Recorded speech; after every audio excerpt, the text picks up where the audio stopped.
Dengan lafaz Bismillahirrahmanirrahim, saya merasmikan Majlis Permulaan Nilam yang telah membaca tahun 2025. Sekian, terima kasih. Majlis pembubaran nilam ini diadakan julung-julung kalinya bertujuan untuk menyemai semangat membaca dalam kalangan warga sekolah.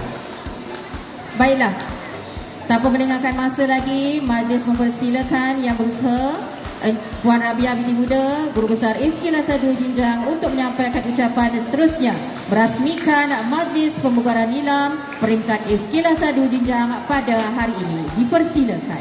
Amalan membaca merupakan suatu inisiatif penting Kementerian Pendidikan Malaysia dalam membudayakan amalan membaca dalam kalangan murid.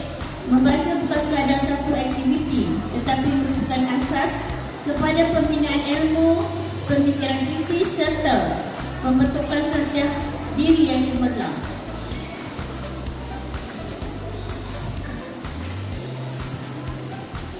Dalam dunia semakin mencabar dan penuh dengan ledakan maklumat, murid-murid perlu memiliki kemahiran membaca yang kukuh agar mampu menilai, memahami dan menggunakan maklumat dengan bijak.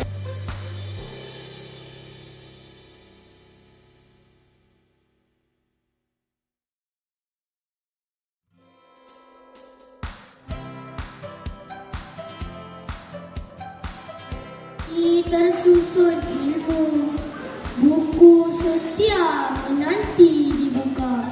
Nilam hadir menyemai minat membaca, menjadi jabatan berdunia bermakna.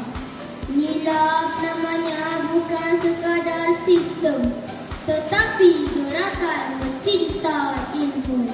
Setiap bacaan direkod penuh makna, setiap halaman